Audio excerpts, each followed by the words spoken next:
Hey guys, LevelCap here. Today I would like to thank you all for helping me hit 1 million subscribers on YouTube. This is a monumental achievement for me. It's really something that's very, very special for me. It wasn't necessarily a big goal that I was working on when I started YouTube because it never seemed like something that was really attainable. It seemed like this mythical number that only crazy giant YouTubers get to. And now that I'm here, I have to accept the fact that I at least know something about what I'm doing, and I'm hoping I can repay some of you in the community who are interested in becoming YouTubers or curious about the industry with some information on not only how to grow a channel to be this big, but also perhaps how the industry works, how much time you put into making videos, and even the amount of money you can expect to make as a YouTuber. Now, I get a lot of questions from people who are just not really sure what to do with YouTube. They want to play video games for a living, they want to put them on YouTube, but they don't know what games to play and they don't know what kind of videos to make. If you don't really know the answer to this question already, then you're probably behind the curve, and I don't really want to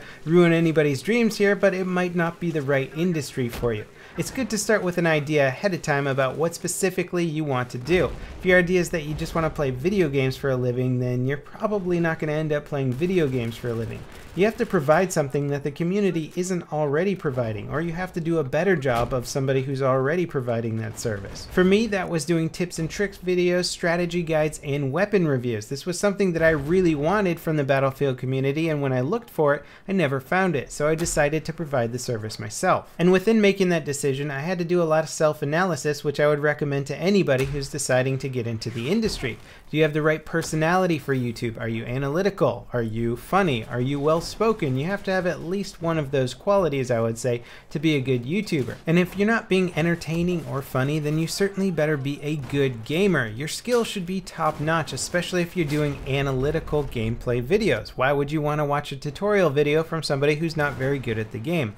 In addition to that, you should also have some sort of decent level of editing talent. It doesn't have to be anything crazy. Simply cutting video clips together can do the trick just fine. Having skill beyond that can certainly help out and add a bit of professional flair to your channel and help illustrate some of the points you're trying to talk about. Even videos like this, where I'm just putting in random gameplay videos from Battlefield, can take a while to put together. I have to actually track through all my gameplay, find clips that I like, put them together. It's still a time-consuming process, even if you don't have many requirements about the actual footage you're displaying. Now, additional skills that I wouldn't say are mandatory but will certainly help out in being a YouTuber are things like having decent Photoshop skills. Can you put together a thumbnail that's going to look attractive and make people want to click on it?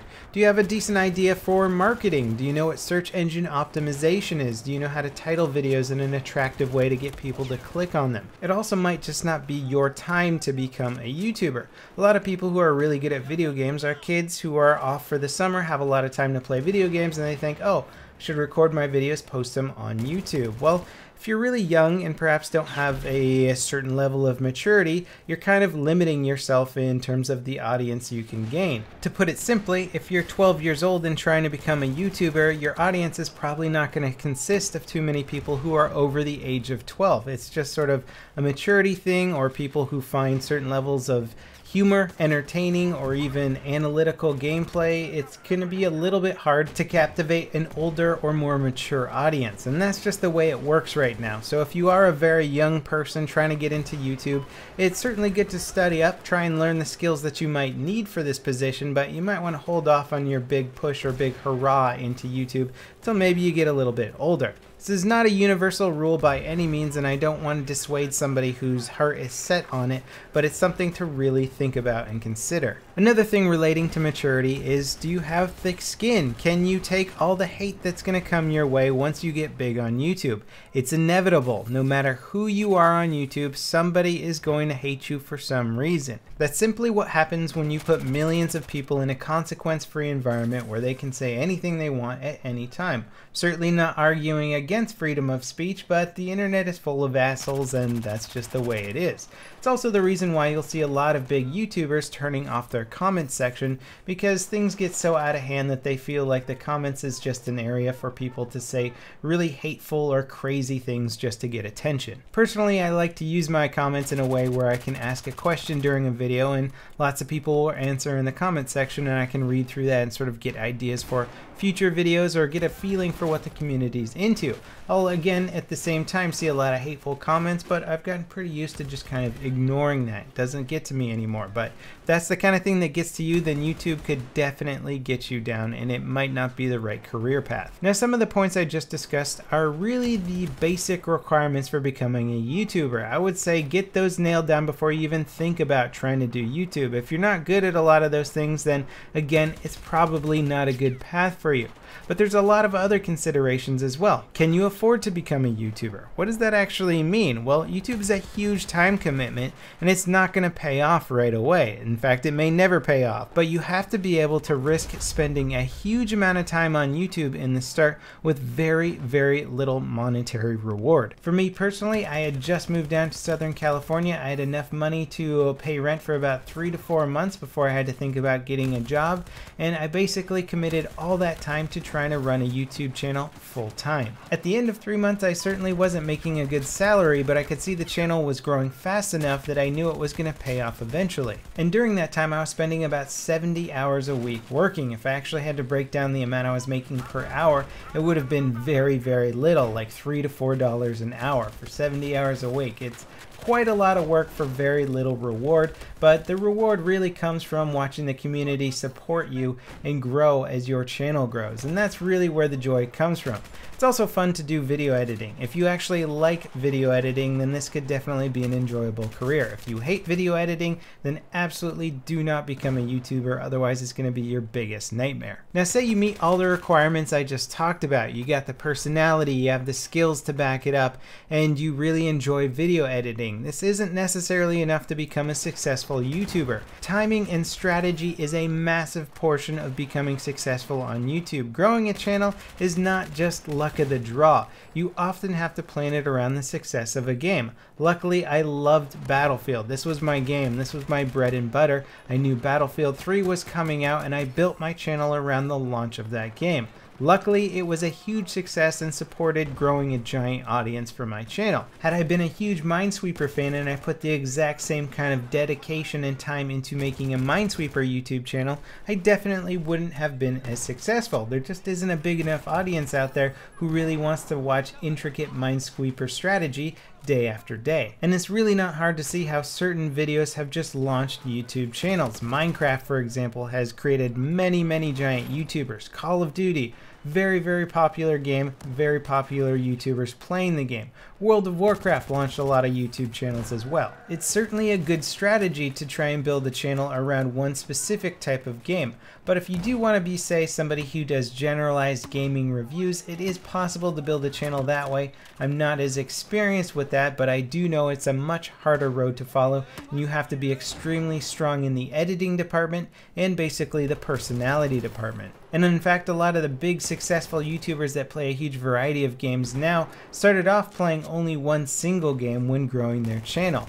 After they got big, they started branching out more and more until they became the channels they are today. You also have to consider market saturation. If a community is already really well established, has big YouTubers covering all the main subjects for certain games, it can be very hard to break into that industry. It's not impossible, but it's going to be much harder than basically carving out a niche for yourself when the game is first launched. For example, if you wanted to start, say, a Call of Duty gaming channel nowadays, it would be so much harder than back in the day before big YouTubers had already established themselves. Now you basically have to fight with YouTubers that are already doing things and have been doing them for such a long time that they have a big audience, a loyal fan base, and they're probably already doing a pretty darn good job of whatever they're focusing on. So if you decide to enter a market that already has extreme saturation, be prepared to fight for it, and you also better make sure that you're doing a much better job than the people who are already big and established in the industry. Otherwise, you have no chance at getting recognized. Now, whenever I talk to people about my profession, they all go, "Oh man, you get to play video games all day." And we kind of joke about it, and it's not really a big deal, but if you actually are seriously considering being a YouTuber,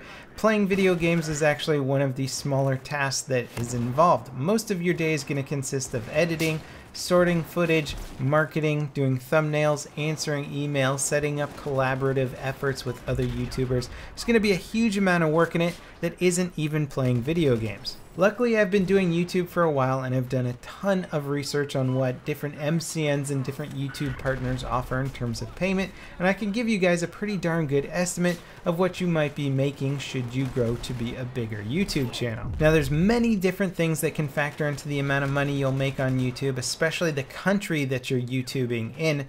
But if you live in America right now, you can expect to make, I'd say, between $1.4 and $2 for every 1,000 views you get on YouTube. This fluctuates depending on the MCN that you're partnered with, what kind of revenue share model you have, and also the length of your videos. Longer videos tend to monetize better. Unfortunately, this doesn't leave a lot of room for smaller YouTube channels to make a living. Say you just spent 8 hours making a video and you got 20,000 views on it total. Say you're averaging a 1.7 CPM, which is frankly good in today's market. You just made $34 for 8 hours of work. It's not a particularly great profit there. In addition to that, if you live in a different country, YouTube monetization and ad performance usually isn't as good, so you could be down to a $1 CPM, in which case you just made $20 for 8 hours worth of work. And don't forget, you have to save a big percentage of that for paying taxes at the end of the year. If you made $20 on a video in the States, that would really only be about $14 of spending cash. So again, starting off as a YouTuber can be very difficult, and it absolutely has to be a work of passion. If you don't enjoy what you're doing, then don't try and become a YouTuber. It is not some sort of get-rich-quick scheme. If you have a promising career path in front of you that doesn't involve being a YouTuber, it's probably a much safer bet than putting all your eggs in the YouTube basket. Now, once you've decided to give YouTube a serious try, or maybe even a casual try, there's still some pretty basic do's and don'ts that you'll want to follow. Do collaborate with other YouTubers of similar channel sizes. This is a great way to expand your audience base, make friends, and frankly come up with some gamers that you can play with on a regular basis that you enjoy playing with. Do not, however, pester large YouTubers with collaboration requests and ask them to promote your videos. You'll be wasting your breath. Not only is it not really in a larger YouTuber's best interest to try and promote their competition, but at the same time they get literally hundreds of requests every day. Try and innovate with your own content. Come up with concepts that nobody else has come up with before and let your gaming passion show through in your videos. Don't parrot other YouTube channels. You're basically just creating a market that's full of the same exact content, whereas you could actually be taking advantage of a niche if you made your own unique stuff. Do create interesting video titles that inspire curiosity. Clickbait isn't necessarily a bad thing when done right. Do not, however, flat out lie about what will be in the video. Example, creating a video called Battlefield 5 First Look when you don't have any Battlefield 5 footage is a blatant lie and just an excuse to try and get easy views. This is basically going to create a very hostile viewer base, and you're not going to grow your channel. Post videos consistently. It doesn't necessarily have to be every day of the week, but once your subscribers begin to expect videos at a certain time, or say once a week, then make sure that you're posting videos in that same time increment. Stay true to who you are as a person, but also be prepared to listen to your audience and adapt your channel. Sometimes you have shows that the audience doesn't want to see, or you're putting out too many shows showing certain types of strategy, and they want to see a little bit more of something else. Just because you like what you're doing doesn't mean everybody else is going to like it, so be prepared to fluctuate a little bit in that area. Now, there are literally thousands of other things that affect the growth of your YouTube channel and your success as a YouTuber. I can't really get into everything in this video, but I think I've covered all the main important ones here.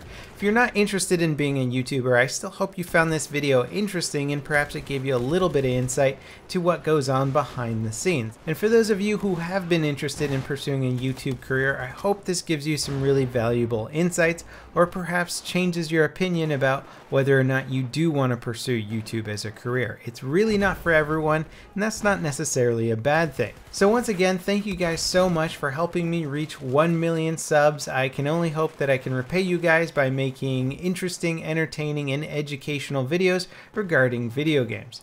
As always, guys, thanks for watching, and I'll see you next time. This is LevelCap, signing off.